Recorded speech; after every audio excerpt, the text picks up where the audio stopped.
No, no way. You can just hold that on this side so we can pass it around. Yes. Thank you. You can sing, I'll sing.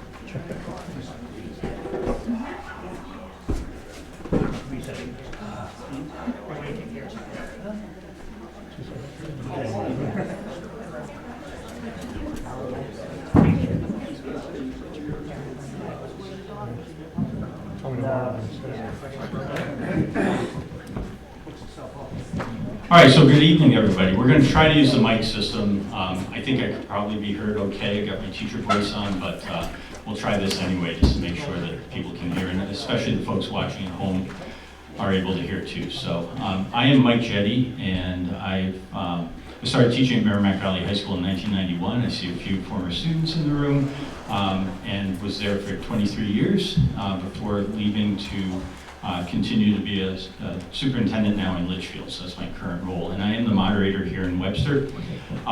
Most importantly, I have two daughters who just finished up the 3rd and the 4th grade at Webster Elementary School. And so Bruce Johnson is here with me. Bruce, why don't you introduce yourself quickly?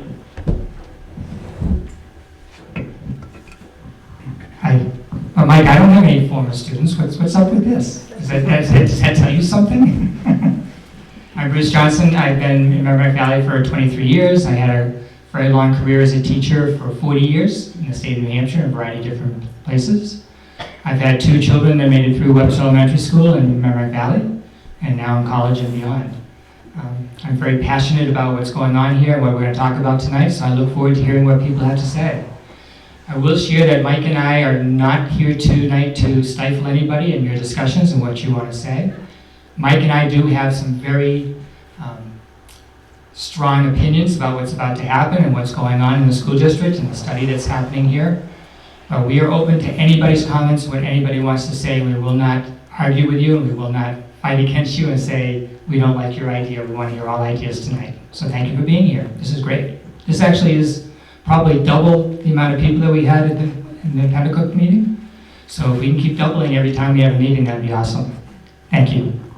So just quick ground rules. I mean, we're all friends and neighbors. We're from Webster and Salisbury. I think we have somebody from Pentecook with us, which is great. Basically, we're not here to attack anybody. We're not here to attack anybody's ideas, but we want to get those ideas out.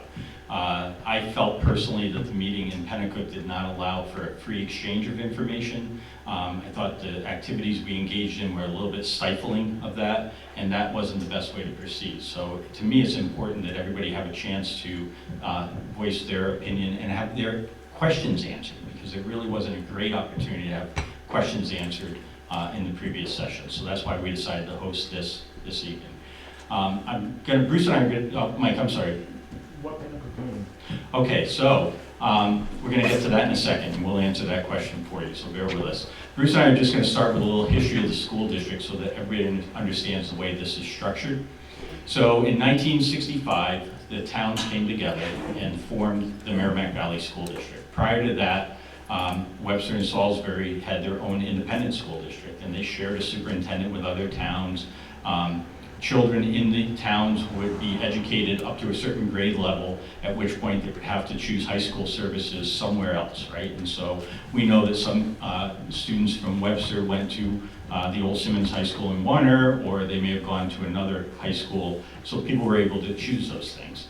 The state really wanted the small school districts, the independent one-town districts, to come together into cooperatives, and they offered financial incentives to form those cooperatives and to come together and to form larger regional school districts. And that was the origin of Merrimack Valley.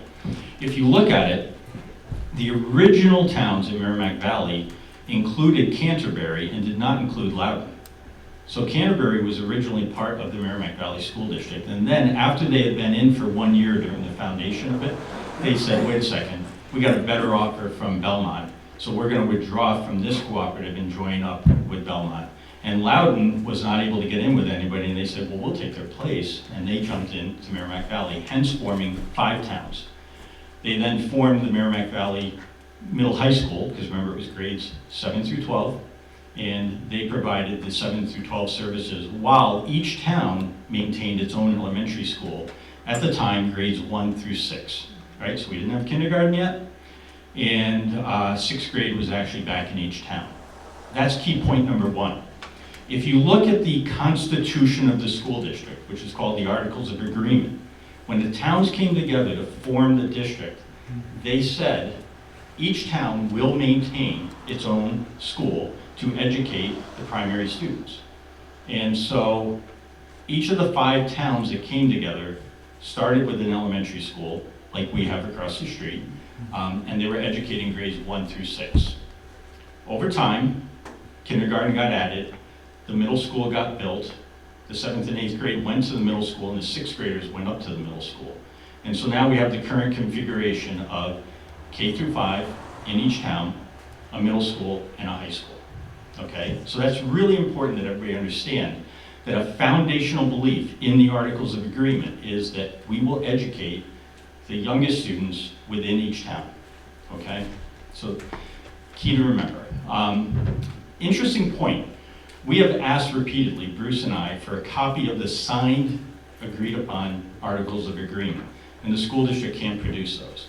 If anybody knows where there's an actual ratified agreement, please let us know. What they've produced is the Concord Monitor newspaper article advertising that these are the proposed Articles of Agreement, but they cannot produce the actual Articles of Agreement. So it's just an interesting point that that's not something that's available. We'd love to have a copy of it. David? Mike, is there nothing on file with the Department of Education in Concord about this? That is correct.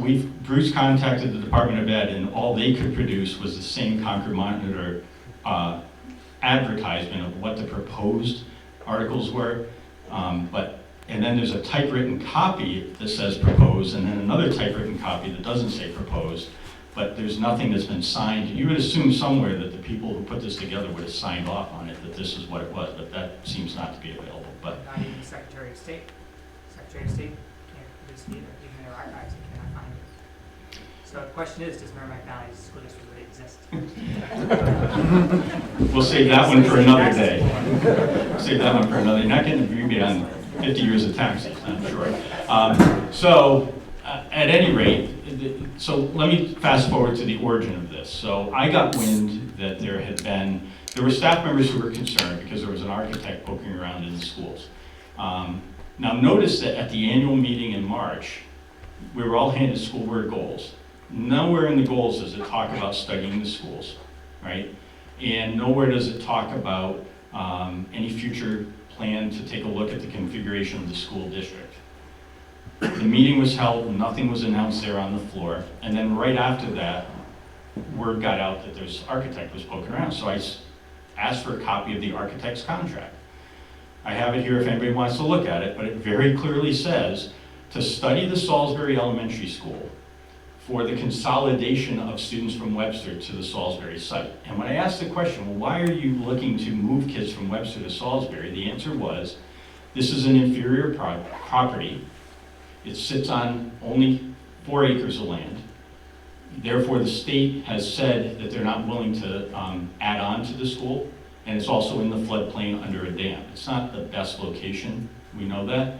However, because of that, the idea was close it down and consolidate into the Salisbury site. I immediately went, you've got to be kidding me. I live by Dingett's Corner.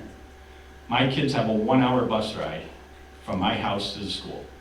I can walk it in less time, but because it picks them up first, and then it goes out to Warner, and then it comes back, and then it goes out to Hopkinton, and then it comes back, and it finally ends up here. They were on the bus for a long period of time, and I'm thinking, in kindergarten, this is the bus ride they had. What if we were adding the time to go all the way to Salisbury on top of that? That would really be difficult on a 5-year-old, and something that would worry me as a parent. So I started to ask more questions, and I then reached out to my 2 school board reps in Webster. And I said, what can you tell me about this study? The architect being hired. We spent $15,000 hiring an architect to study this. And they said, we don't know anything about it. And I'm like, how did the 2 school board reps from Webster not know that we've hired an architect? And then I called Celie Longnecker as the chair of the school board. And I said, Celie, what can you tell me? And she said, I don't know anything about it. I'll find out. Well, soon after that, it got announced that, oh yes, we do have this study, and by the way, we plan to engage the community in it. Bruce and I were very adamant and pushy about, you've got to have the public outreach. You've got to be telling people what you're thinking about and informing them of it. And that led to the Pennacook meeting, Mike. So the next thing we know, there's a meeting announced that they've hired the New Hampshire School Administrators Association to conduct a demographic study of the two communities to figure out what the long-term need is. And they do a great job. They're gonna come out and they're gonna project for the next 10 years. We're gonna know through 2030 what the projection will be population-wise, and they'll also study the two schools and how they're utilized, like what rooms are in use, et cetera. It'll be a great report. But it felt to me a little bit like it was on the back end of community outreach. So we're gonna get a report telling us a conclusion that we probably should have had some input into. So Bruce and I pushed hard, and the board listened. The board was great, by the way, as this was sort of unfolding, to say, we need to engage our community in this. And so they had this session in Pennacook, but when we got there, and how many people attended the Pennacook session? Okay, so show of hands. So I'm gonna say what I felt about it, which was, we engaged in a series of activities to get some opinions out, but it really didn't allow for a free exchange of information, and it didn't allow for questions to be answered. And it felt like, even what we said that night, we were told that it would be included in the report to be issued in October, but the feeling was, it's like a predetermined outcome almost. And so I asked the question, do you have a future meeting scheduled? Is there more opportunity for people to engage and to have dialogue?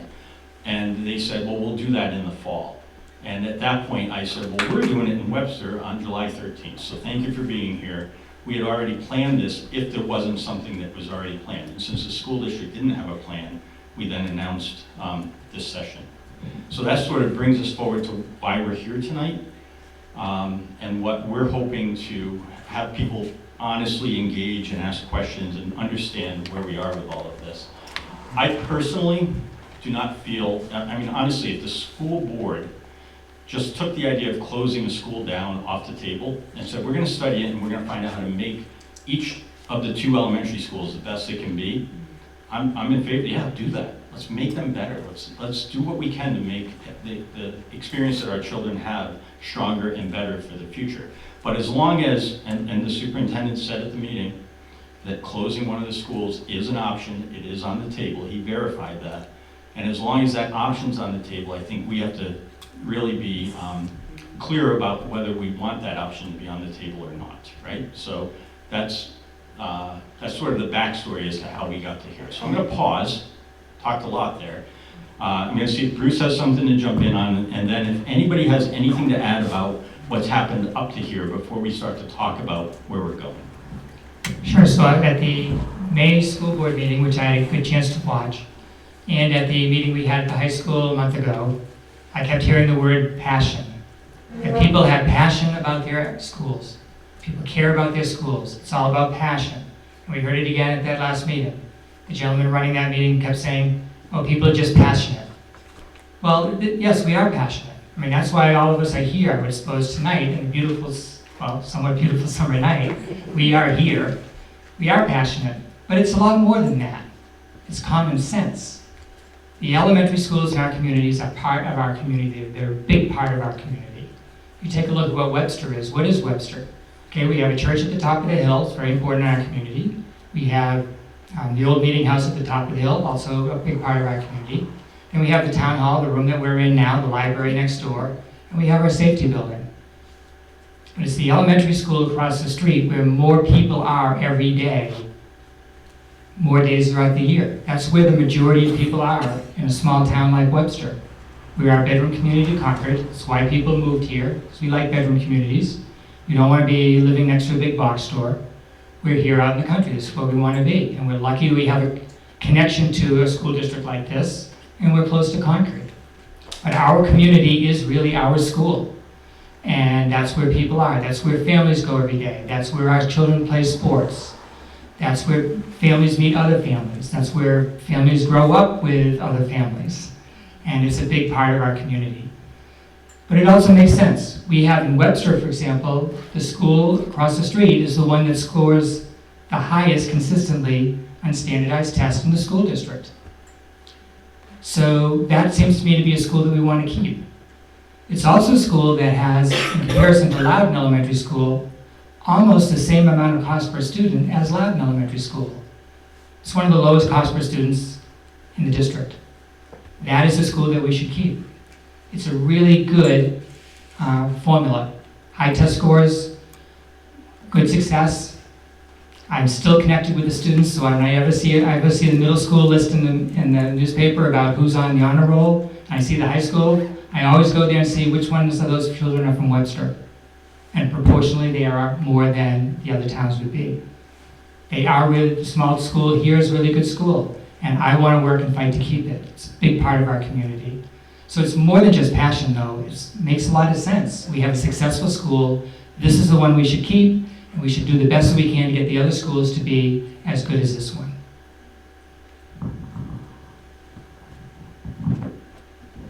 Thank you, Bruce.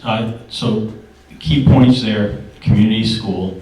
I think we have to really emphasize that. The other thing is that the school district is saying that they're studying the small schools.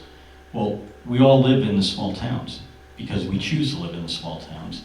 And I'm going to point out that the population of Webster today, the population of Salisbury today, is nearly identical to what the population, I'm talking the school age population, was in 1965. It's not that they got smaller. They're exactly the same size as when the original agreement was founded. The other towns have gotten larger. Boscawen has grown significantly. Loudon has grown significantly, as has Pennacook. So they are larger in comparison, but yet at one time everybody had fairly similar size. And so we're not the small school. We're exactly the same school that we were, and that's a key thing. And by the way, that's why I moved here. I don't know about anybody else, but I wanted to have a small school experience for my children. That's why I chose this. So I have the idea that we now need to consolidate and combine frustrates me. So that's out there. So let me pause for a minute. Is there anything about the history I just outlined that folks want to correct or think I'm off base on? I'd love to make sure that we have the facts straight going forward. So I got a quick question. Yep. So what started this whole thing? Is it a cost savings? Is it a Who initiated that, the study? If the people on the school board don't know about So who started it? it seems as if it was by the school administration. The superintendent did know that the architect had been engaged. In talking with Mark or listening to Mark, I emailing with Mark, he was aware that they had done that. So it seems as if it's a school administrative piece that began it. And I can't answer as to why board members didn't know about that, and I can't answer as to what their ultimate goal was, but it was to study the small schools, as they call it. So, Heather? Several years ago, they did a small school study. Do you know what the results of that were? So if you look, that's posted on the district website, and you should take a look at that. There have been 2 small school studies. So the first one was done, so let's go back in time for a minute. When I arrived in the early 90s, the Boscawen Elementary School that we have today didn't exist. Where the current Boscawen town office is was the Boscawen Elementary School, and they were quite cramped. And if you remember, to get from one classroom to another, you had to walk through a classroom, right? So it was really not an ideal educational experience. So the district sort of studied where they are and where they were at the time. Randy Bell, I think, did a really good job of saying, all right, we've got some facility needs, let's prioritize them and develop a long-term plan. So there was that initial small school study that led to the creation of the new Boscawen Elementary School, building that school, right? After that was all done, there were still questions about Webster and Salisbury. And so another small school study was engaged in 2011. And that led to the conclusion about, really the conclusion was, how do we strengthen the benefits of a small school? It was all focused on, okay, if there are deficiencies or things that aren't working well, how do we improve those and make it better? But it was not about closing a school or consolidating. It was, no, the Article of Agreement, when the 5 towns came together, they committed to having a school in each community. We believe in that. How do we make them the best that they can be going forward? There was a controversy, very clearly, and part of it came out of Webster, part out of Salisbury, where families had said that they didn't feel the preschool and after school, before school and after school programs in the small towns were adequate. And so many families were asking to go to school in Boscawen. Well, what was happening is class sizes in Boscawen were increasing by having Webster and Salisbury students in the classes. At the same time, the Salisbury and Webster numbers were relatively low, 10, a dozen kids per grade. And some board, Laura Carey from Boscawen was very adamant. Like, my kids in a class of 20, 2 of them are from Webster. You moved to Webster because you wanted to live in a small town, then live with what that means, which is your kids should be in Webster. And so the board really cracked down on the petitions to go to school in Boscawen and to try to get them back to the homeschool. So that has occurred over time. But again, the 2011 study kind of revealed that and then recommitted to what it means to be in a small town going forward. This is now the third small school study. And I'll say the big difference for me is the other two were announced in advance, and there were parents and school board members involved in the process. That's the case now, but I don't know that it would have been the case if it hadn't been pushed a little bit by the public to get there. So Mike, one other thing before that. There were actually, it is on the website, the results of that small school study 10 years ago. But I can just rattle off a couple of them already in my head. And this is why a small school study would be really good. One of the things that was discussed at that time is that we had a part-time nurse. We had a nurse in one building, we had a nurse in another building. And it was part of that, came out of that study group that we should have a nurse in either building, that emergency services were very important. We had a nurse in every building, and that's when we made that change. I was part of that too, and one of the things that came out of that study was that the reading specialist travels between both schools and is wasting too much time in the middle of the day driving from one school to the other school. And after that, I worked with a couple of the teachers, and we came up with a strategy that I'd be in one school one week, and I'd be in the other school the other week, and my tutor would be in the other opposite schools, which really increased the amount of time that I could be working with students. So that was a positive outcome from that time. And then there was also some discussion about staff development, how we can get teachers together and how we can get teachers to work with each other. And in all fairness to the principals that have been working for the last 10 years in that school, they've been making a very good conscientious effort to get the teachers to work amongst the schools and to get teachers from the small schools to work with some of the teachers in the larger school. So you can have some shared work with people that maybe all the 4th grade teachers can get together at some time after school one day and get a chance to meet and share some ideas. So there can be some really good ideas and some really good things that come from a small school study. Mike, there's a button on the bottom. Yeah. But I just want to be clear. This study started without school board approval?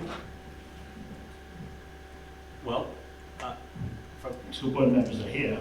so Did anybody get approval? How much money was spent on this? So the cost of the architect engagement was $15,000. That was $10,000 for the architect plus $5,000 for mechanical, electrical, and plumbing. So it was a $15,000 contract. It is a $15,000 contract. They've spent about a little over $6,000 last I had for the actual invoices. So that's the amount that's been spent on that contract. They've then engaged with the New Hampshire School Administrators Association. That's about a $10,000 contract on top of it. So you're up to about $25,000 so far in terms of studying this situation. Both of those are under the school board's policy threshold for board approval. So the administrators are given authority to approve contracts up to a certain amount. Both of these contracts are under that amount. So it would not require a school board vote. What's the threshold? I want to say 50,000, but I'm not positive of that. So we'd have to verify what the threshold is. So, but they did not have school board approval, town approval, and no approval. They just went upon themselves to do this. There was no formal vote. It did not go to a facilities committee. It was just a decision to begin the study. Spend our town's money on this. Okay. Mike, we just want to be very clear with everybody here today. We appreciate our school board members that are here, and we have Melissa, who's here, our Webster representative. We're not here to put them on the spot to answer questions. Yeah, Okay? and I, We just appreciate the fact that they're here to listen to I us. just wanted to know the history, how this came about. yeah, and I will speak for myself. I had a conversation with Celia about that, and she said, well, Mike, it's water under the bridge. You know, what am I supposed to do? And I said, I was a school board chair. I would sit down with the superintendent and say, don't ever do that to me again. Because I expect to know what's going on, and help guide you on, hey, let's get input on that, or let's get a vote of that, or whatever. But I said, that's for you to decide how you want to handle it. I'm just telling you, I would never surprise a board chair with a contract that they weren't aware of something of this magnitude, closing a school in a community. So anyway, that's my opinion, Mike, so, yeah. All right, other questions or thoughts before we open it right up? Let's open it right up. So what do you want to know? What are the things that you want to have heard, or, and honestly, if you're in favor of this, if you're thinking that, you know, if there's some cost savings that you envision and want to help to explore, feel free to ask that. I mean, I think it's really important that we have a good, open dialogue and discussion about it and help each other out to understand it. Barb? Why aren't all the schools studied, just Salisbury and Webster? Are some overcrowded that could be moved to Webster, or what are their facilities like versus ours? So that's a great question, Barb. I think it would be something that board members might want to hear and to push on. You know, when I think about, you know, so what's the problem we're trying to solve? And I know that we're following lines that were drawn in the 1700s as to who goes to what school, right? So, and if you really look at those boundary lines between towns, they get kind of wacky, in all honesty. They don't make sense by today's roads. You know, in Pennacook, they go down the middle of a street, and this side of the street's in Concord, and this side of the street is in Pennacook. And so try to explain that to a family that just moved in, why they have to go 6 miles the other way instead of a mile this way. But that's when the line got drawn, right? So you ask a good question. I think, you know, when I think about children in Bosquen who live way up on the Salisbury line, if given the choice to go to another school, because I don't know that we even give the choice. I think we just say, you live on this side of the line, so here's where you go. So I think that's a good point that could be discussed as part of the study, but you have to look at all the schools and all the population to get there. Yes, I would add that, you know, if one of the issues is that we don't have enough children in these two small schools, is to find a way to fill the schools. And for example, with Salisbury, there are children that live in Bosquen side of the line that live closer to the Salisbury school than the Bosquen school. Those would be perfect students to say, this should be your school. And this way you're going to go to the school that's closest to you in your community. We have Cornhill Road in Webster, people may not know, but the northern side is actually Bosquen for 5 houses, and the southern side is Webster for 5 houses. Well, why not all those people that are closer to Webster will go to Webster Elementary School? We did have at one point, we encouraged people, well, I don't know encouraged, we allowed people from Pennacook to come to Salisbury and Webster Elementary Schools, but they had to provide their own transportation. So if we're really going to study small schools and how to get more students to come to the small schools, if that's the problem, that we need more students in these schools, then maybe we should start thinking about as one option, how can we provide transportation at a low cost, one of the small buses that could go to Pennacook, pick the children up and bring them over here. If it's going to relieve the overcrowding for Pennacook, you don't have to build that second floor in Pennacook. That might be a good option to explore. That would be something really good that could come from a small school study. David? One thing we also might want to consider is to take an idea from the 70s, small is beautiful. Having worked in a pretty overcrowded high school for a number of years, where I simply I had to seat students at my desk because I had so many students in the classroom. I know I couldn't give the quality time to each and every student. I know I couldn't even, grading their homework, give them the same feedback because I had so many students. Some of us were teaching 6 classes at that point in time. I think it's a huge advantage for those students, particularly in the primary elementary grades where they're so formative, to be able to have that real good small teacher-to-student ratio. So you have 12 to 15 kids with the teacher as opposed to 30 or 25 or something like that.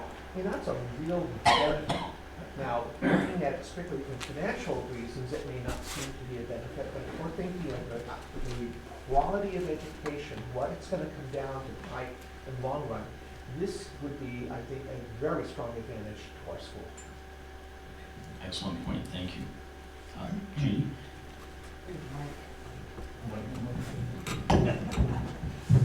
Hi, I'm Judy Elliott, and I am from Salisbury, and I've lived there almost 32 years. I worked in the school district as a nurse for 25 years. I've had a 48-year nursing experience, a career, and retired now.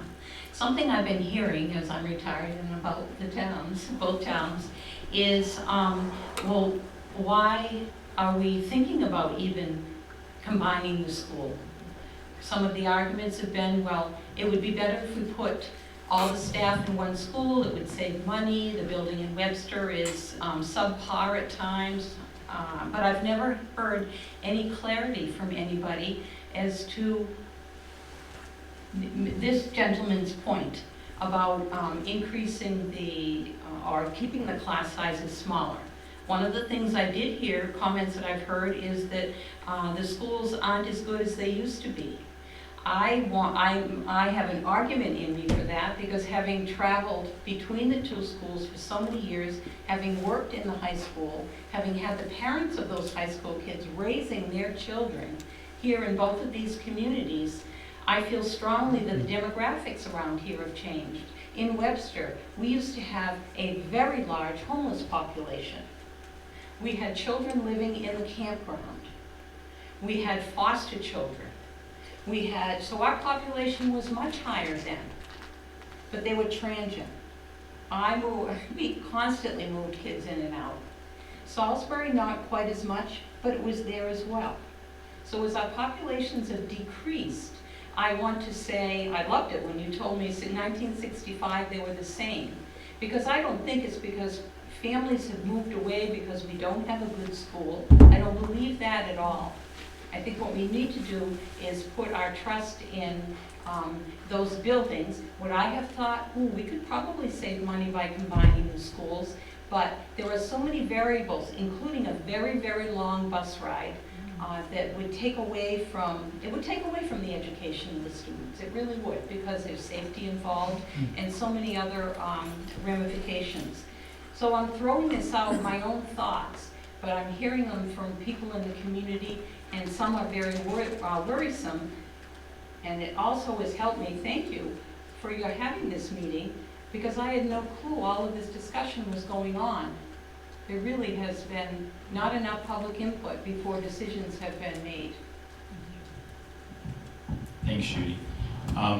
Just a quick thing on the demographics. So the demographics in New Hampshire are that the school-age population is declining. That's a fact. The way it was explained to me, they said, how many siblings did your grandfather have? And I said, oh, French-Canadian family of 12.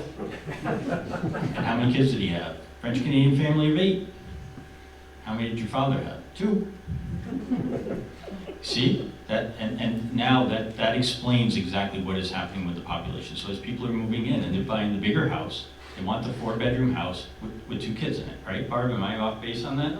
Yeah, so that's the reality of what we're facing.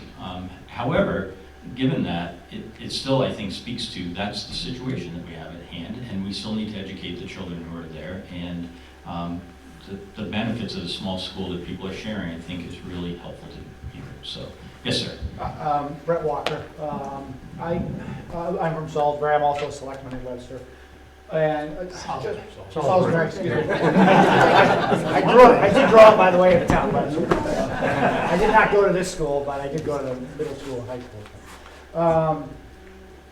You know, I've always said to my wife, we talked about there's definitely benefits of small, but I also think there's a tipping point there that minute is not a benefit to the kids. So I'll just give an example. My daughter's now, she's a junior, so I don't know what the populations are in our school as far as the size, other than I was at Share Day the other day, so I know we have some big classes and we have some very small classes, just because they all kind of came through when I was driving. But when my daughter went through elementary school in Salisbury, she was in a class of like 8 kids or 9 kids or something. It was, and then there was maybe 4 girls. And she had a problem with one girl, and she's in this track with these couple of kids for her entire elementary. You know what I'm saying? And so she had a little bit of a bullying issue. And that bully was able to kind of recruit the other 2 girls. So I understand, you know, we don't want 50 kids, we don't want 30 kids, 20, you know what I mean? So small, they're small, and then they're small. And we have, I don't know, like I said, I don't know what the populations are in all the various classes, so really small is not beneficial, I don't think, for the kids from a socialization standpoint. Definitely contact with the parent, with the teachers is, you know, having that more, but there is an issue with the socialization part of it, that really small classes. And the other point I wanted to make, I guess, of just the term community. And I understand the pride, you know, I'm a big booster for our school in Salisbury, so, you know, I contribute quite a lot of, you know, to them, so, you know, and have a lot of pride for our school and try to help with the programs there.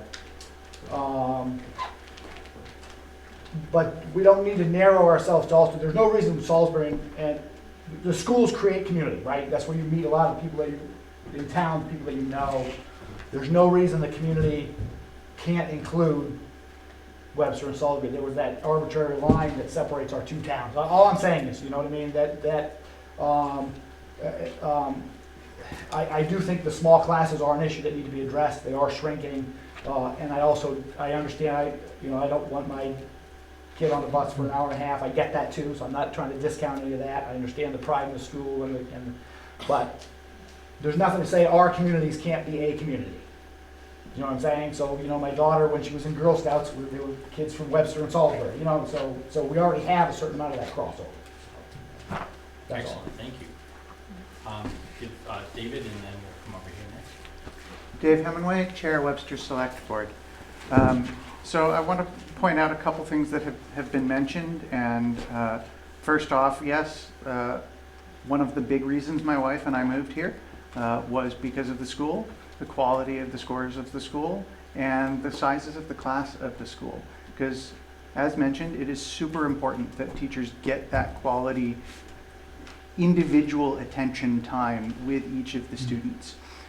Coming from a family of teachers, I know that extremely well. Both of my parents were teachers for their entire lives and careers. So to me, that is an extreme strength to both of these schools. Now, to this gentleman's point, there is a point where you get too small. I mean, if it's a class size of 4 or 5, that teacher is, quite frankly, not having enough to do, because there's, yes, students, and they get extreme attention at that point, but there's only so much that you can push a particular student to do as well. So at a point in time, you do lose the effectiveness of the smaller ratio if you go too small. That being said, we have the other side of that, which is the financial side. And obviously, we've all been seeing our tax rates, and the payments to the school have gone up significantly this second half of the year. So we are certainly paying for the quality of education that we hope to provide to the students in the schools. Along with that financial side, if you are hoping that consolidation can save finances, well, it doesn't really save finances if you have to do lots of construction in the first place, because you're spending a lot on construction and capital improvements in order to add another school, whether it's Salisbury to Webster, Webster to Salisbury. You've got to make a major addition to either of the buildings to be able to handle that capacity. The second side of that is that if you're looking at the sizes of classes, they are generally considered, for the most part, pretty ideal for the student-to-teacher ratio. There are some that are maybe a little bit higher, and some, such as this gentleman pointed out, that occasionally go lower. However, in general, it's a pretty good ratio. So you're not really expecting to save on staff either if you're consolidating the schools. And a fair point there, as mentioned by Mr. Johnson earlier, many of those who are not the full-time teacher that are in front of the students all the time are already shared between the two buildings. So those costs are already shared, and again, will not be saved by trying to consolidate schools. So based on what we've already mentioned, those are my initial salient points. I'm sure I'll have more to say later. Thank you, And David. please do. I promise you're next, and then we'll come back to Mike. My past experience here maybe isn't totally relevant, but I do have a daughter who's going into 9th grade now. She moved here in 4th grade, I think. So we came from a fairly small, supposedly good school district. This one was a fair amount smaller, and she did kind of get to come in as the new kid. So, like, you know, you're in a small class and there's a new kid, and now everybody wants to be friends with the new kid because it's new. So she had that going for her. But she came from a good school with small class sizes, and she was doing well. And then she came to Webster, and she excelled. I don't talk in front of people, this is hard. So I could not tell you what it is that was different at Webster. There was some bullying at her old school. But even, I think there were 2 classes of about 16 each at her other school. So although it's probably more prevalent once you have fewer kids, and it definitely is still an issue with bigger classes too. But yeah, she came here and she excelled, and I want that for any kid. And I can't talk in front of people, sorry. No, you did great. Thank you so much for sharing, because that's real life story that you had, so it's super to hear. Mike? Well, I had children go here and I had grandchildren go here, and my oldest grandchild is going to 9th grade, so must know each other. Yeah. Talking about financial and talking about the town, there's one point we haven't brought up, is that real estate agents, when they post listings for property, they post listings of what schools they have. So if Webster doesn't have a school, I wouldn't think that's pretty good. That would be good for property values. So you want to talk about finances, property values could go down because there's no school here. Why do you want to go to Webster? You don't have a school. Property value can go down, taxes go down, but maybe you have to increase taxes for our children to go to someplace else. So therefore, your taxes might even go up and property values go down. So that's one point that hasn't brought up, is that real estate, not having a school, is not good for everybody in town, no matter if you have a kid here or not. You know, that's a very important point. I do have one other point I wanted to make, is that someone brought up about Salisbury. Salisbury does not have a police department. We have a police department. That police department is there in the morning for the children and watching everything, and that police department is there at night watching the children. What is in Salisbury? Nothing, sorry to say, but there's no police department. We have a police department that's there for the children in the morning and at night. That's part of their duties. They look at our children. There's no police. You go to a town, you want to send kids up there with no police. You have to watch out for our children. And never mind, this town hall, the children use it from Webster for some of their events. So there's a couple of things going on here besides what we talked about. There's security and property values. Thanks, Mike. Good points. We haven't heard from you, and then we'll go to Heather and Dave, so go ahead. Hi, Michelle Rowley from Webster. I'm just curious, in a small school study, was it ever taken into account what I think is one of the biggest stakeholders in the whole decision process? Do they ever have input from the youth who are involved in this process? I mean, looking at school, the students are the probably the biggest stakeholder in the school process. Do they get input from them? And how they, particularly if you have a first grader, second grader, how do they feel about what this would be? And I come from, so I work in youth development, I am a 4-H field specialist, and so any decision we make, we work in youth adult partnerships, and we work from our 5-year-olds, I work with 5 through 18-year-olds, and there isn't a decision we don't make through our programming that even from, on my hiring committee, when I got hired, there were youth on my hiring committee, so they're involved in all of our decision making, so I come from that kind of background. So I can imagine making a decision like this where we wouldn't get input. Are they involved? I think you raise a good question. To my knowledge, there hasn't really been involvement of adults. So I don't think that children have been involved yet, but I do hope the board members hear that involving children, the voices of the students would be important going forward, because even the study that's being done doesn't seem to have that element right now, but I think it's a really good point. I think we also, I hear you talk about a small school setting, talking about making schools better. I think there's no greater voice than making that better. It's due to experience, that experience.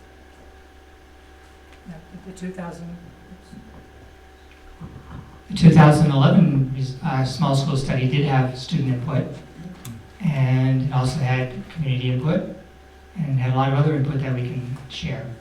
And I will share with you that one of the things, although people that have siblings in the school might not believe this, but the older children said one of the really coolest things about the elementary school was that their brother or sister was in like the 1st or 2nd grade.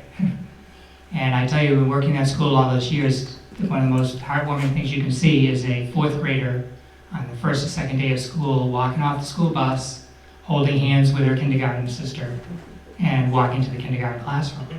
You're not going to find that in any other school other than these small schools.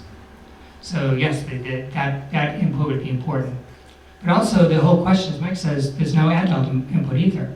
All we've heard from the school board so far is, okay, we didn't hear from the school board, we heard that through the back door, that there was this architectural study in Salisbury. We did hear at a school board meeting that there was a vote to do the number of studies, or the numbers and students and the demographics.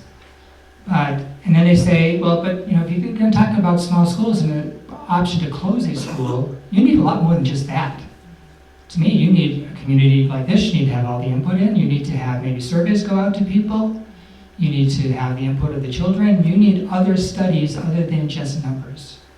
Because what Mike didn't mention, and I don't know how many people have been hearing about this, but I do read a lot. I am retired now, I get to read so much more than I used to. Yes. Well, we're looking at a pandemic bump. We're going to have a baby boom is what we understand in another 5 or 6 years. Now, whether that materializes or not, we don't know. That's what I've been reading consistently over the last couple of months. And common sense tells you that's probably likely going to happen. So why are we then going to close one school if in 5 or 6 more years we need those classrooms? It doesn't make sense. Actually, this gentleman had raised, I'm going to go to people who haven't spoken first, and I'll catch back up. So if you would, sir.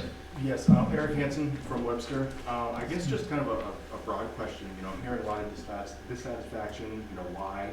Why are we doing this? Can this be stopped? Is it too late? If not, how do we make sure our voices continue to be heard in the favor that we seek? So I think a couple of thoughts. The demographic study is already paid for and underway, and I think that's going to give us really valuable data on what they are projecting for the next 10 years, and we ought to wait to see what that holds. And then I think we should all continue to be vocal with our school board representatives. And one thing I want to point out, there's a real interesting thing in the Merrimack Valley District. So there are 2 board members from each town. They have to reside within the pre-existing district. So we have 2 reps from Webster, 2 from Salisbury, etc. But they're all elected at large. Because when the school district got formed, it becomes a political overlay on top of the towns. And it's illegal population-wise to say that the 1,200 voters in Webster are going to elect 2 people when the thousands of people in Pennacook are going to elect 2 also. That's the reason why, it's a constitutional law, that's why we elect at large within the entire school district. So we vote on the reps from Salisbury and Loudon and Pennacook as they vote on our reps, right? So I would argue we all have 11 school board members. 2 from each town plus 1 at large to make it an odd number.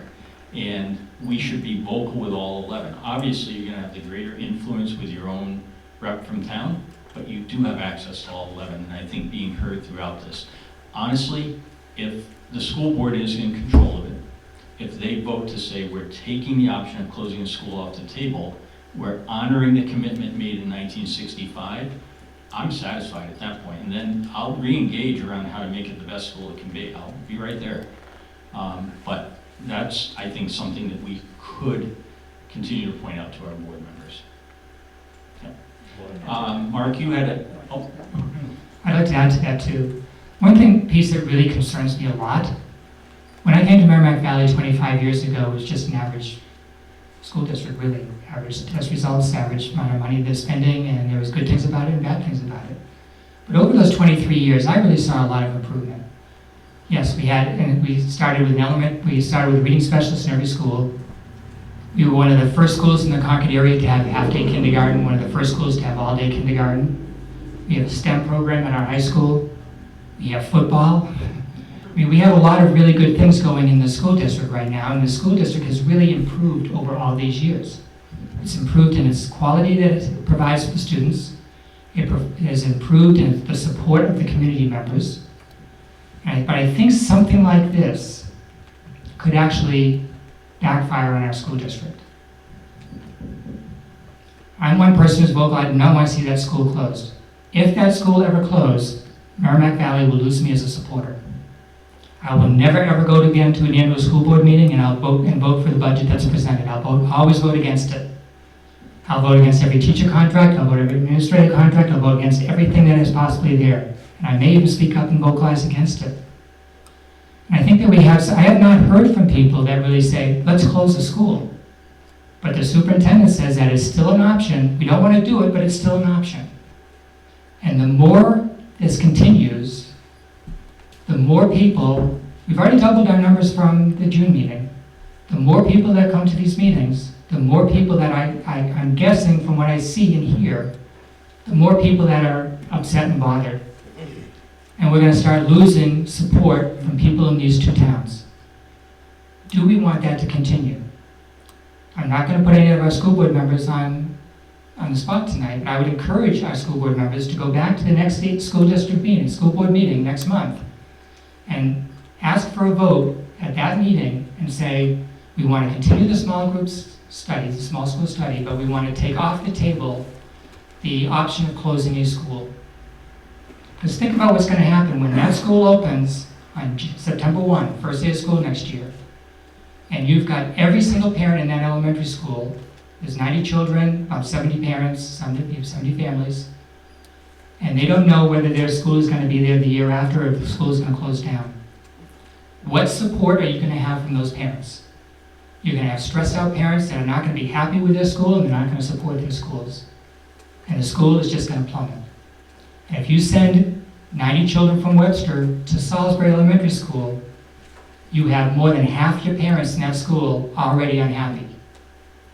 How's that school, what's that school going to feel like inside? Parents are not going to be happy. The majority of your parents will not be happy in the school. So do we want to take the momentum we've had all these years and continue to grow it, or do we want to now lose it all because of what's going to be happening in these 2 small schools?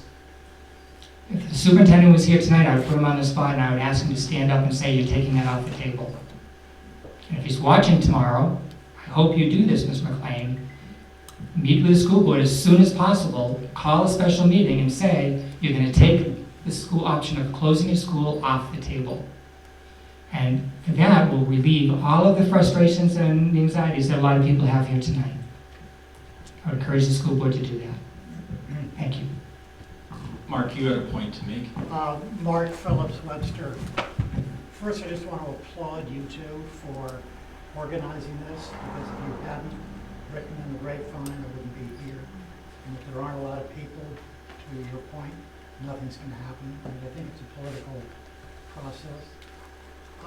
This is probably a stupid question. No such thing. But if the consolidation does happen, what happens to the schoolhouse? it's kind of hard to repurpose. And does that factor into their financial analysis? That'd be a really good question from our, because that school is valued at about $1 million, but it's a residential zone. Who's gonna buy that school for $1 million to live in it as a house? If I had $1 million, I'd be living up on Lake Winnipesaukee or maybe Swan Lake, which I think is even better. You'd have to have 44 children in your family to live in that school and make that a house. So the school will have no value, and we will lose the value of that school. Well, Kearsarge did that, and they bought the school for $1 and used it for town purposes. But I've been selling real estate for 35 years. The real estate market now, there's such demand, and people are coming from other states with kids. They want to live in a small town like this and have their kids go to a small town school like that. And if we don't have that school, they're not going to be coming here. Yep. And our property values are going to go down. There you go. Mike. Excellent point. Actually, Louise, and then we'll go to the back, and then over to Roy. We'll get to you, Roy. Louise Andrews from Salisbury. I want to thank you two for having tonight's meeting, because I went to the one they had in Pennycook, and it was so structured. People really didn't say what they thought. And also, I am for keeping the schools in both towns. If anything I can do for anybody to help fight it, I'm willing to. Like Salisbury, we have 11 houses, or 11 lots on my road, and they're starting to sell. And houses are gonna be built, and there's gonna be kids. And we're gonna, in the next couple of years, I think, probably fill Salisbury School up. Number two, when people look at a place, if there's no school for small kids, they're not gonna come into your town. And economically, Salisbury or Webster, we can't afford it. Another question I have, and this people really need to pay attention to. If it came down next March that we voted on, do you want to get rid of Salisbury or Webster or both of them? Is it true that that vote goes to the whole 5 town voters? So Louise, you're raising a good point. Thank you for your words of support, Louise. Thank you. Much appreciated. But to amend the articles of agreement that don't exist. I'm going to investigate that one too. Yeah, but you need to have a vote of all 5 towns. Yeah. And so you're raising an interesting point, because it is possible that everybody, and now let me just point something out. The last meeting that was held in Pennacook, we're in the middle of a pandemic, but there were exactly 8 voters from Webster who attended that meeting. 4 of them were the 2 election clerks and the 2 school board reps. And the other 4 were people from the town who attended. That was the vote on a $40 million plus budget, right? And that's what we had for attendance there. We had Webster Town Meeting to vote on a couple $1 million budget, and we had 50 people in the middle of a pandemic who attended. So just put that in perspective for a minute. Those 8 people would have been easily outvoted. And I'm going to say that the same thing may have been with Salisbury. I don't know what Salisbury's population was. I didn't check it at the meeting, but they would have been easily outvoted by the other towns. So if an argument was made that it'll save money in Loudon and Pennacook and Bosquen, they could vote to change the articles of agreement, take out the clause that says each town shall educate their children. It now says K through 5. Take that out and then proceed with closing the schools. So that would be the procedural piece on how it could go. And you're right. Somehow we have to stop this. There are other ways, Mike, remember. So first of all, the first step would be to get it on the warrant to vote. Because if you're going to change the charter, it has to go on the warrant for a new vote. The school board themselves would have to vote to let that warrant article go on the warrant. And all you need then is 6 of the 11 school board members to say, no, we don't want this on the warrant. We're not going to take it to the voters. And I do know there are school board members that don't want the schools to close. And all you need is 6. So we could stop it there by contacting our school board members and letting them know how we feel and showing up like we are tonight. Second, if we can keep doubling our numbers, so the school board is gonna have a meeting here in October when the results come out. If we have I figure out 40, 50 people here tonight. If we had over 100 people at the next meeting, that'd be perfect, that'd be great. Our numbers will grow. And if we had 200 people go to annual meeting, we'd be able to vote this down. It has to be a 3/5 vote. 3/5 vote to pass to change the articles. And I can tell you, Mike and I have talked with people in the other towns. There's not support for this in Loudon either. People in Loudon are speaking up and saying, I understand what you're talking about. I would not want to lose my school either. And if you really think about it, if it involves closing a school, like closing the Webster Elementary School, and what's your alternative? Doing a building project up in Salisbury where your taxes are now going to go up because we have to do that building project to get the Webster children in Salisbury. People all across the district are going to shut it down. It's not going to pass. So there's many avenues that we have here, but we do need to keep going on this until the school board says, or somebody from the school district says, we are taking the closure of the school off the table. All right, we'll go to the back, and then we're going to come. So, gentleman with the red shirt. Yep. My name's Greg McCausland. I actually grew up in Kearsarge Regional School District, but we just moved back here recently. And one of the major reasons we moved here is for the small elementary school. We currently have 2 toddlers, and my wife unfortunately couldn't make it because she had to stay home when he was crying uncontrollably. If there wasn't an elementary school here, I could probably say we would not be here. And if it closed in the next couple of years before our kids go to school, I'm not sure where we'll go. It's an important thing. And I wanted to second what people have brought up about small schools. I mean, I've been an educator for my entire adult life, and I taught in a high school of 1,700 students. And I tell you, when I had a chance to run a program of 50 students, I jumped at that. It was the greatest thing in the world. I mean, some of the classes, yes, were small, but I mean, there's a big difference between having a class of 25 or 30 students versus having a class of a half dozen to 12. And it's just, there's no comparison to the quality of education you get in that situation. Excellent, thank you. Roy, and then we'll come here. Yep. Roy Vandrick, live in Webster. I have 3 boys. They all went to Webster Elementary and went through Merrimack Valley High School. I went to that meeting down at the high school, and when I walked out, what the hell why did I go? It was a waste of time, in my personal opinion. I did ask a couple of questions down there, and the reply was, well, we're not looking into that. One of the questions was, if they did close the school, what are we going to do on the buses? Are we going to be saving anything on the expense for buses? You know, or is it going to cost more? What are we going to do with this one? I was a battalion chief in the city of Concord Fire Department. I volunteered here in Webster for 24, 25 years. I was a paramedic. And when I heard that there was the potential of us losing our school and them going to Salisbury, my first thought was police protection. There is no real police protection in Salisbury. Yes, they do have state police covering for, I don't know how many hours, 4 hours a week? Okay, 4 hours a week. Now, if something happens, and I stand to be corrected on this, if something happens in the town of Salisbury,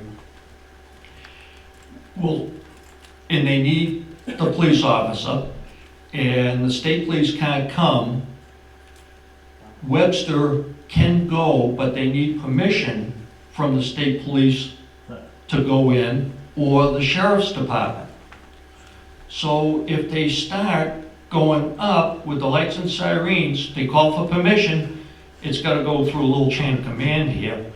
And if they don't get it, and a deer steps out in front, which I almost hit one the other night down at Pillsbury Lake, we're going to be on the hook for a new cruiser, even though we're going to Salisbury, okay? Because we haven't received permission. If we get permission, then Salisbury's on the hook for the insurance company. They don't show up as mutual aid, just so you know. Okay. Just so you know. They Okay. can only be there as a mutual aid with the state police. The state police provide all our 911 coverage. Yeah, So, but they need permission to go into your town, to have authority. That's what I got from the chief of police in Webster. yeah. Okay? They need permission.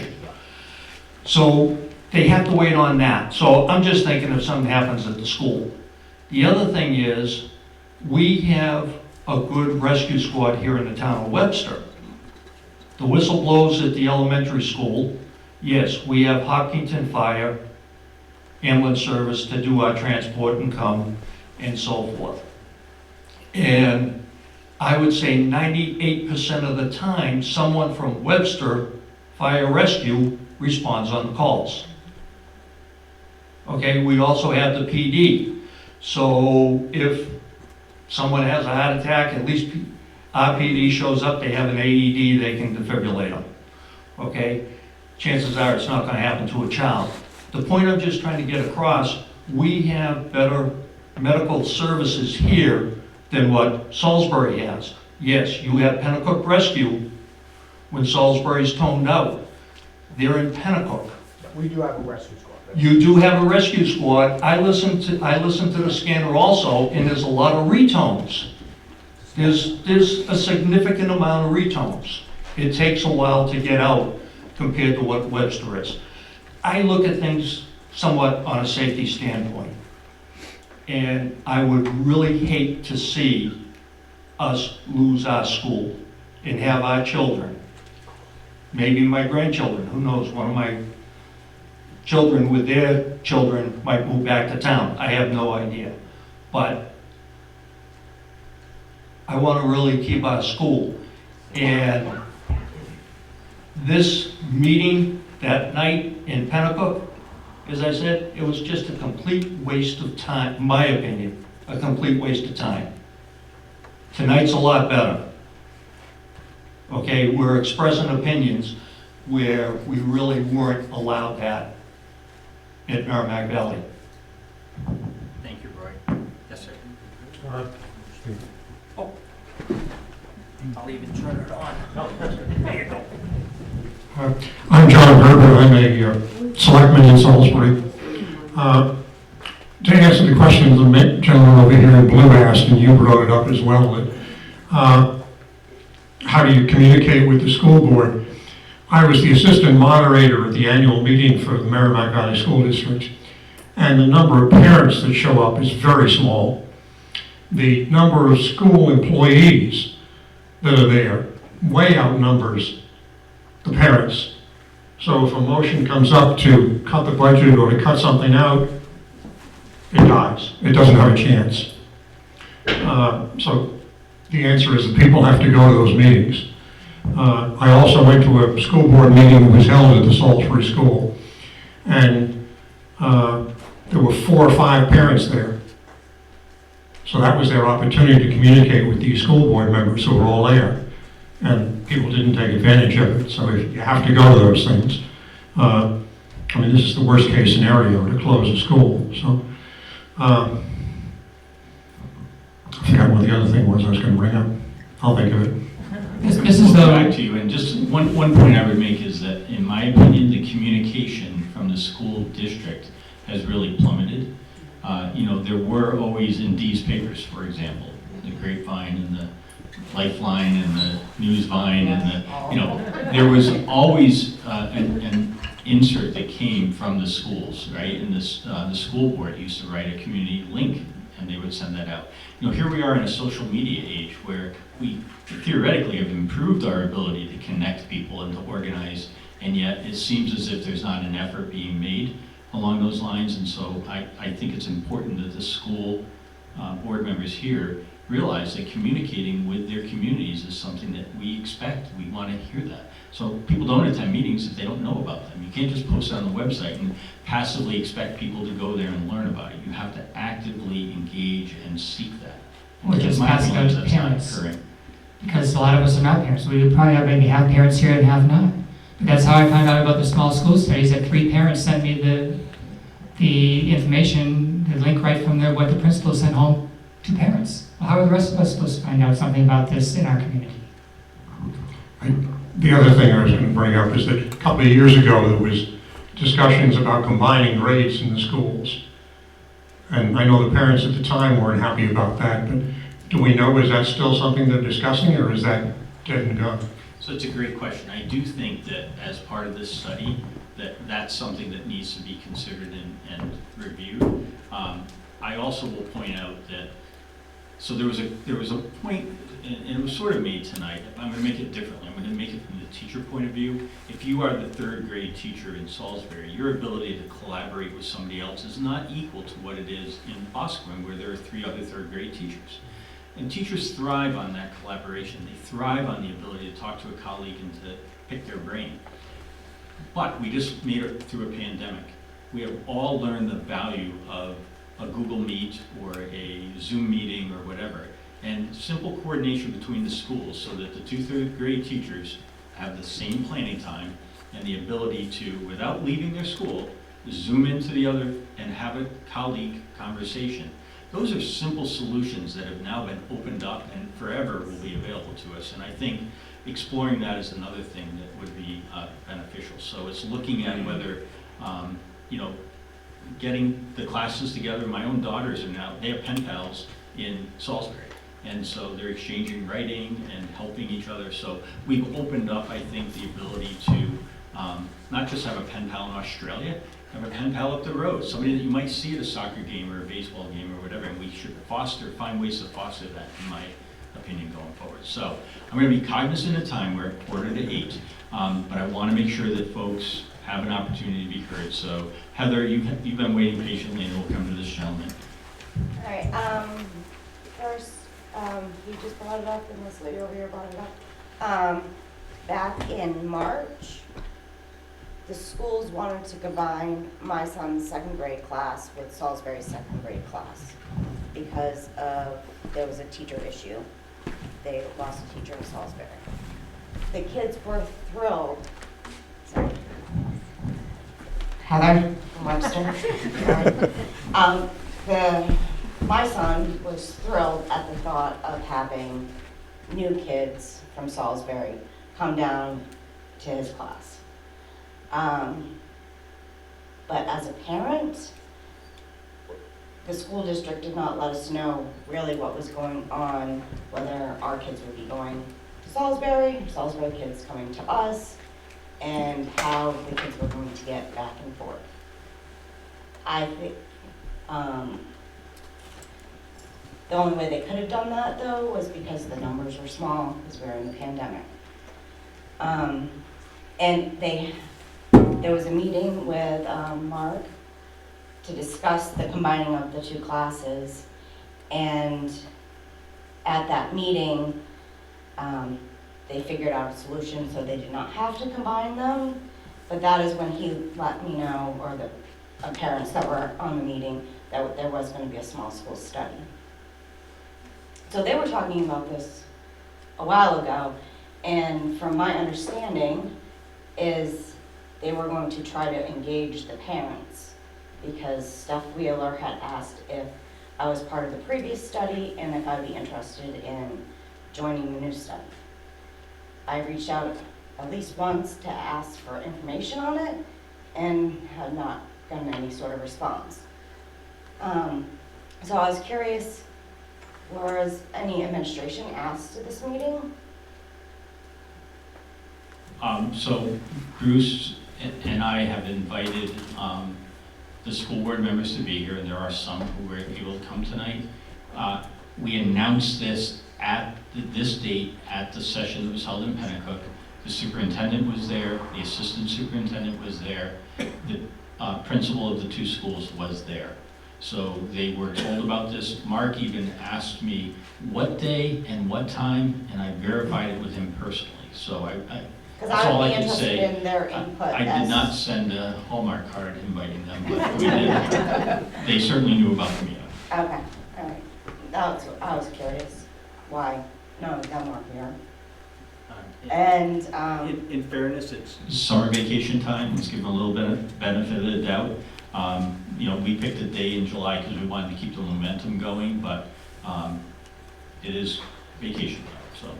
And this might be a silly question, but do we all, anybody know why this has come about? Is it purely just a money issue, or do they think that our students are not getting a good education because they're in a small school? I really don't know the origin. I don't have it off the top of my head, but there is on the website, there's the goals of the small school study, and one relates to quality of education, which Webster Elementary School already meets because it has consistently the highest test scores in the school district. Not everywhere and every time, but consistently over the last 10 years. And the second one is cost factor. And again, let's go to the DOE website, New Hampshire Department of Education. You will find that Webster has the second lowest cost per student in the school district. So I just answered the two questions on the small school study, reasons for having it. So if the school board would like to pay me $25,000, I'd be happy to donate that money to the Webster PTO. Okay? Thank you. Yes, sir. All right, yeah, I just have a couple of points here. So talking about demographic shift and all that, I mean, through all this pandemic, we've clearly seen people leaving cities, right? Coming up to live in small towns like this. So I'm sure people that do these studies are accurate and they take this into account. But I just think we're seeing a little bit of a cultural shift going now. People can work remote, they want to live in the woods, grow their own food, that whole thing. I mean, we've all seen it in our town. Then I think we've pretty much hammered on the small school experience over and over again. The class sizes, you know, some of the other teachers here have talked about that. I think it's very important for the kids, and I think it gets overlooked often because everybody's looking at the bottom dollar all the time. And which is easy, you know, I guess if you have kids in school, you're like, yeah, all for it. And then you don't have kids in school, you're like, why does the school cost so much money, you know? And then something else, we were talking about police and all this, and in this day and age, you know, it's also important to build those relationships with our emergency responders, police particularly. They get a bad name, there's, you know, the community relationship is huge. And having kids see the police out here, waving to them in the morning, all that from an early age, I think it's a pretty cool thing. And, you know, I didn't have that growing up, and I think it'd be a cool thing, get to know your local police. Also, community-wise, we're all here today. I see a lot of people I don't know, never met. But, like, some people I have met down here at the school, you know, at soccer games or at, you know, open house night or a teacher conference night, whatever it might be. You know, that's what we rely on around here in a small town, you know. I think that's very, very important. And one of the other things I like to bring up too is, you know, I think it's a business, I don't know if it's business school or management schools coming out now pushing people to study, not even study, but consult this, consult that. Spend a lot of money on consultants and doing this and that when I think a lot of times, you know, everybody's got a hidden agenda, right? Consultant wants to make money, architects want to make money, they want to put, well, yeah, construct this latest and greatest, you know, whatever. When a lot of times I think some of that money, you know, say 25,000 or 15,000, how much is invested so far and all this stuff gets put into, you know, something like a new generator down there or a new parking lot. Like, that's great, you needed it. But, so sometimes I think there's a balance between, like, you know, trying to look at the most latest and greatest and to, like, invest in what we have. And then on top of that, I'd just like to say I'm definitely against closing any of the schools here. I think it's an important thing in the communities. If class sizes do get down to your point that's, you know, I don't know what the number is, under a half dozen or whatever, then maybe, you know, it's important, maybe it's another conversation to how can we, you know, merge something or merge a class or spend the money figuring out what to do with that situation instead of just, you know, axe this and add that, you know. But yeah, I guess that's the end of my comment. Thank you. To me, the closing of the school is probably the easiest thing to do. And I would challenge the school district and the school board to work on the harder things to do, come up with solutions to some of these other problems. Is there anybody else with thoughts? Dee, you haven't spoken yet, and then we'll come back to David, so. He's got the mic. Oh, why did the mic? I'm sorry, I've David. got a big enough mouth.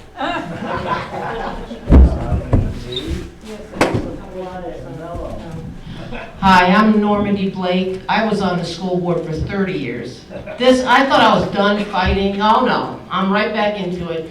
The schools are the greatest. I love what you said. I love what everybody said. I love the idea that everybody showed up, because we know it's important, and we've got to stick with it. I mean, I was here when we had only 1 through 4 in the Webster school. I started the petition to bring 5th and 6th back to the towns, but we compromised. We brought 5th back with equalized facilities, the library, the gym. We had nothing.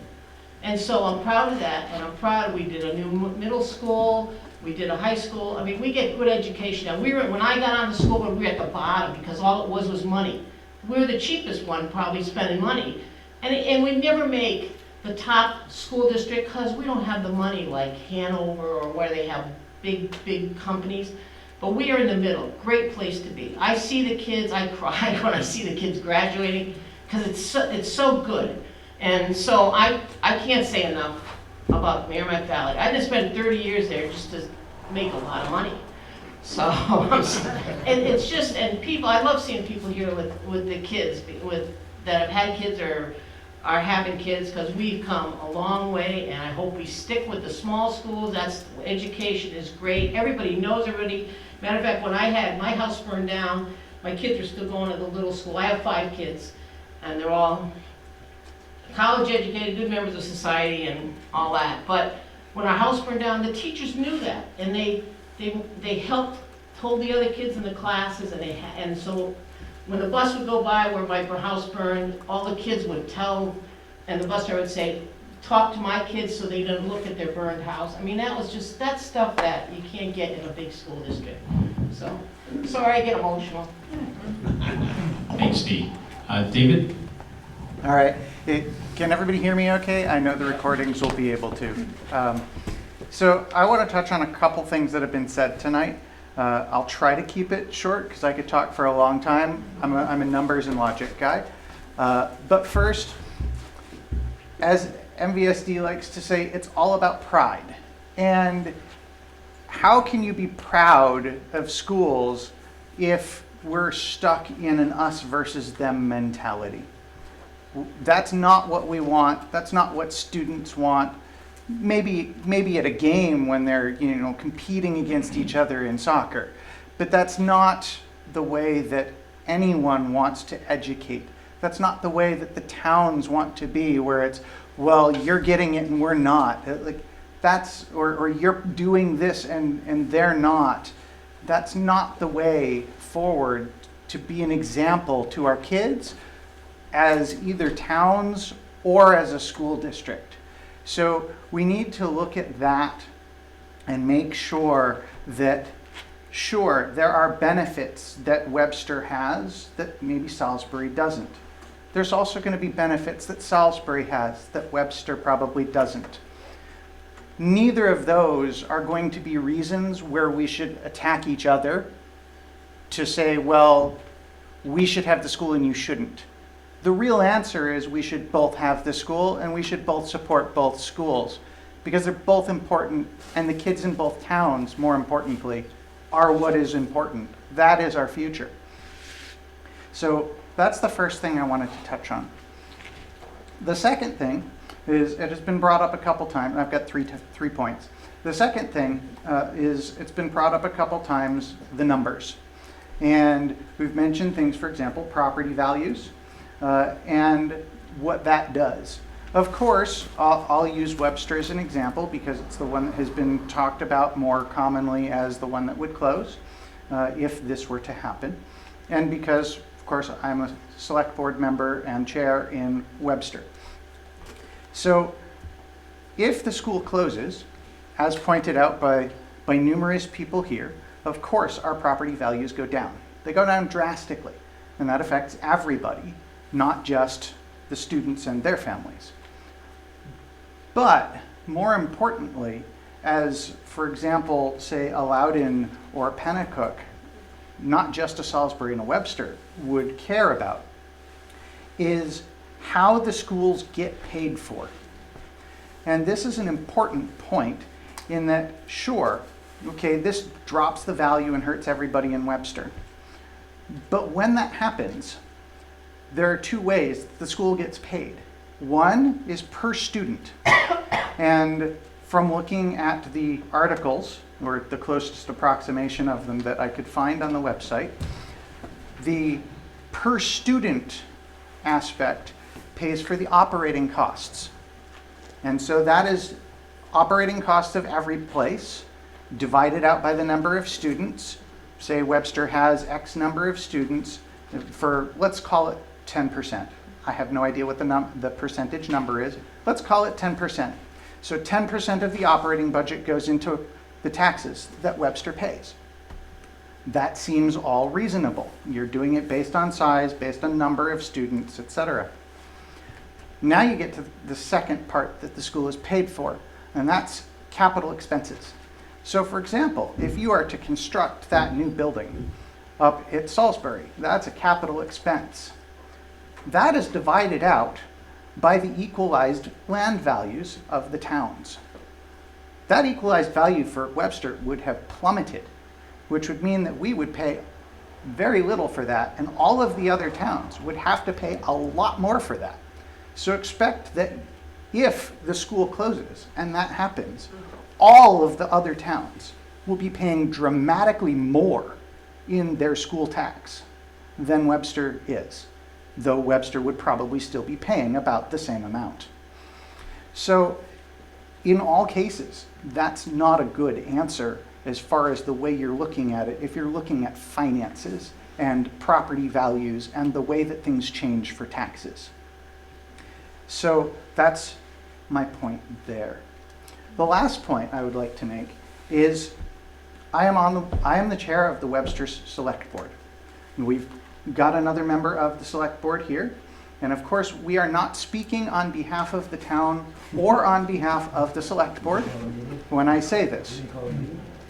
However, I would like to point out that Webster as a whole would be very happy to work with the school in addressing any of the issues that have been brought forward about the Webster School.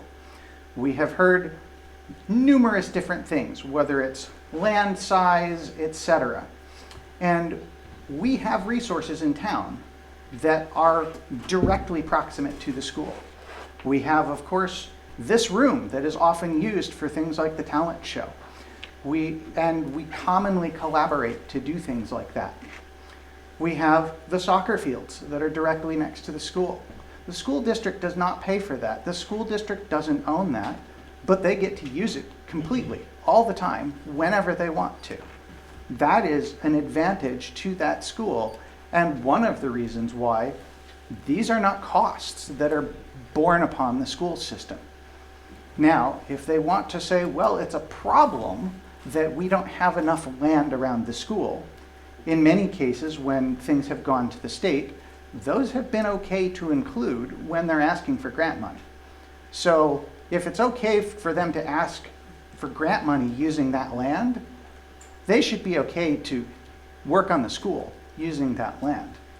However, if they're not, we do have lots of options.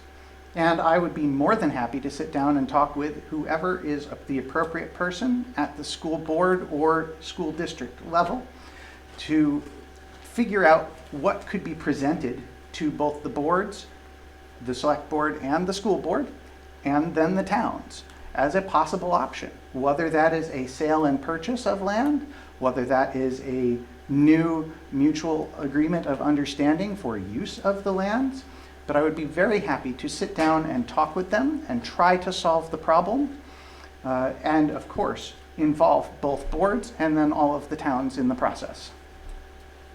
And if I just may to clarify David's point, so the school across the street sits on about 3 acres of land. The baseball field behind it, the infield's on town property, the outfield's on school district property. The soccer fields are owned by the town. When the building has been added on to in the past, so the state expects 10-acre minimum if you're gonna add on to a school and ask for building needs. So let's say we were to say, you know, we think it's important to have a full-size gym like the other elementary schools have, so adding on to the gym would be important to the community, but we need state building aid in order to accomplish that. There's a waiver process. I mean, you can't have a 10-acre minimum on a school in the city of Manchester. So you go forward and you say, here's the waiver process and this is the case we make. And when it's been made in the past, you're basically surrounded by 50 acres. If you count across the river, there's a large tract of land that's undeveloped. And then the adjacent town land. So part of the reason why Salisbury was picked as the better site is there's 16 acres of land. You can add on and you don't have to buy anything further, right? So it was already a large enough lot. But I would just argue the waiver process. The state is not going to come and say, sorry, it's too tight of a lot in Webster when you're surrounded by all that acreage, right? So no guarantee. There's a waiver process. Somebody has to vote on it. But I don't think it's a limiting reason in the way that it's been portrayed. So full disclosure on that part of it. All right. We are past our 8 o'clock time. You're going to say something at the end to close up? Well, I'm going to do this. I'm just going to thank everybody for coming. I'm going to encourage you to talk to your neighbors, keep the conversation going. We have a larger email list. We will communicate out on that. And not everybody signed out on the list, but we have a list in the back of the room now. If you want to be kept informed, I will get back to you within the next 4 or 5 days. Definitely, I got a lot of other projects to work on now. Just imagine how busy you are when you're retired. But I do have some things working on it, and I will get back to you in about 4 or 5 days. Put your names on the list there, and we will get back to you, and you will know about our next meetings and what we choose to do. What's the next steps? So I think a couple of things. We haven't talked about what's we doing next. Like maybe all of us should be going to the school board, every single school board. I think, what's the next step? I think attending a public session of the school board would be a great next step. I would encourage people to do that. I would encourage you to email and contact your school board members. I think from this that Bruce and I may do another update as we get closer to the October announcement of the study results. So maybe a meeting in September.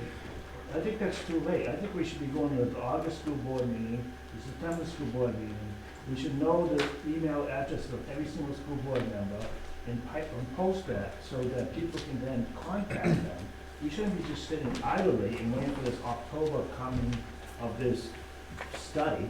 We should be actively pursuing this before it happens, like people talked about. Let's stop it. You know, we're not gonna stop it if we don't be active. We can't just say, okay, we'll just hang out now and wait until October. We should be going to school board meeting. We should be letting people know, when is the next school board meeting? August what? When is the September school board meeting?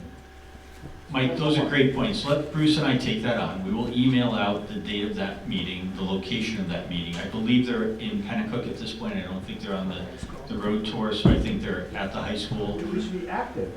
We'll get that date out, encourage people to attend.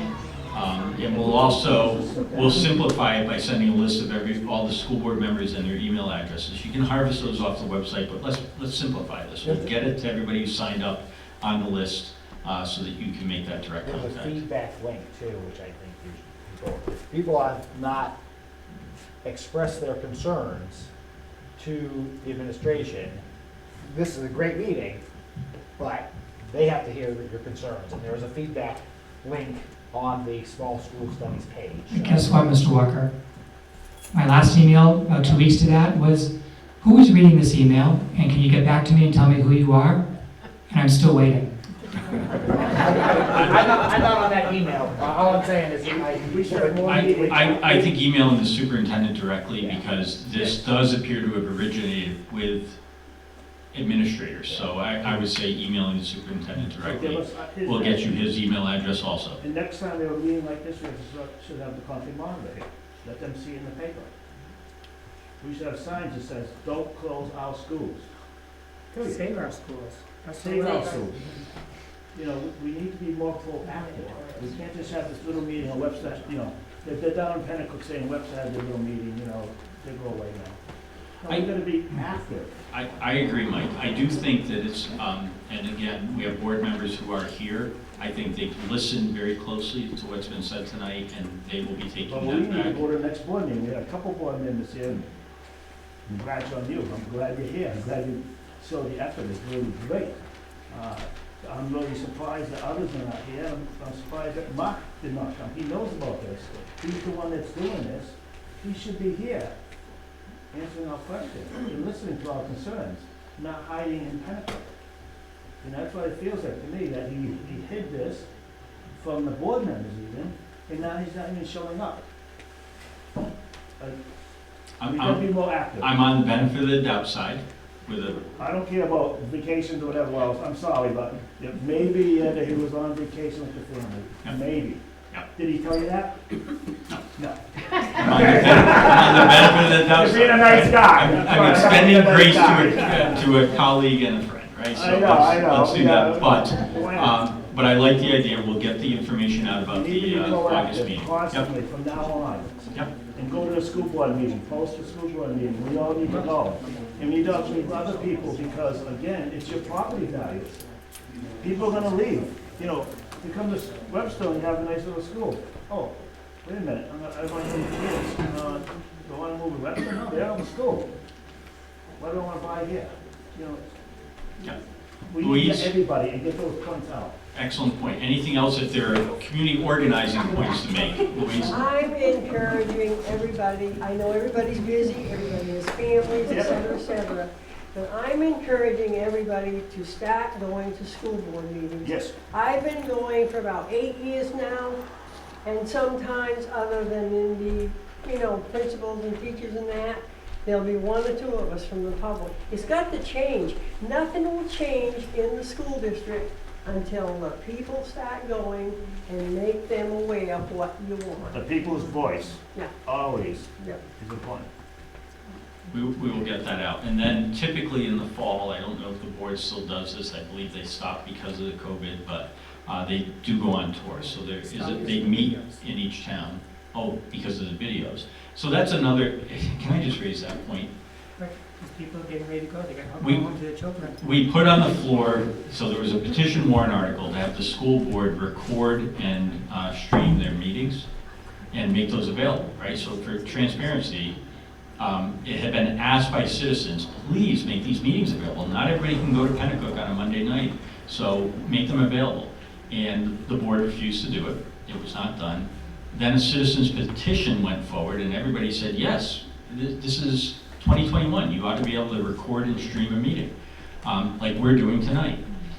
The school board has refused to post the recordings of those. So they are streaming those live, but they've said their legal advice was not to post them because there would be ADA compliance issues with closed captioning.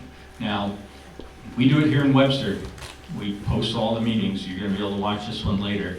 I really think it's another example of transparency that has to be addressed. The board needs to look and say, you know what, we're going to do what's right, and you know, if somebody raises a concern, we'll address it at that time. But let's start by getting these meetings available to people in a transparent way. So there's a lot of that going on, and I think we should all speak up Pick about up the phone and call what to do. Concord and ask them how they do it. It's not hard to do. After leaving Merrimack Valley, I've been in 2 school districts that both stream and record and post school board meetings. It happens all across, and our legal has not advised us not to do that. So I think it's another example where it's difficult to communicate when you're not making the meetings available to people. So, all right, go to the meeting. Right. Thank you. Chris, one? Yep. Just a quick question. So I've learned a lot from these, that everybody comments has been awesome. To go back to where it started, with Webster being back when the schools, before they were incorporated, they kind of picked when they got to the middle high school level of other schools. Looking at Webster being a school, as far as we know from Mark, as the one to be axed, is there a direction we can go to look at Kearsarge, or a way to keep at the end if this becomes, you know, and this is, there should never be like a Salisbury-Webster issue.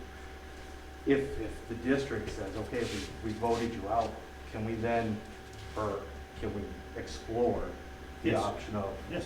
Kearsarge, you know, so we can keep our small Hey, school? we share a landfill with Hopkinton. Yeah, right. Talk to Hopkinton. Well, I mean, Hopkinton we're has some incorporated into struggles. something where we can't prove that we're either. Hey, It won't be they never brought up obligated. Andover. Andover brings their high school kids Right. over and they keep their own school. Right. We keep our school. So, it's a great point. There are a lot of cost considerations because you actually, Webster does not own that school. The Merrimack Valley School District owns it. So when they consolidated, all the pre-existing schools became joint property. And so you sort of have to buy that back. And the cost of doing that is pretty astronomical. Bruce says it's $1 million, but no, and they're not gonna sell it to you for $1. That's how we So, can start the next meeting, Mike, we'll talk about that. but let's explore that one deeper because that's a whole different way of going. And I think investing in keeping everybody together and cooperative is important, but we can certainly understand what that means. Thank you all. Have a great night. Be safe out there. They have a small classes. You can help us if you took your chair and just placed it back on the rack over here. That will help us significantly. Thank you.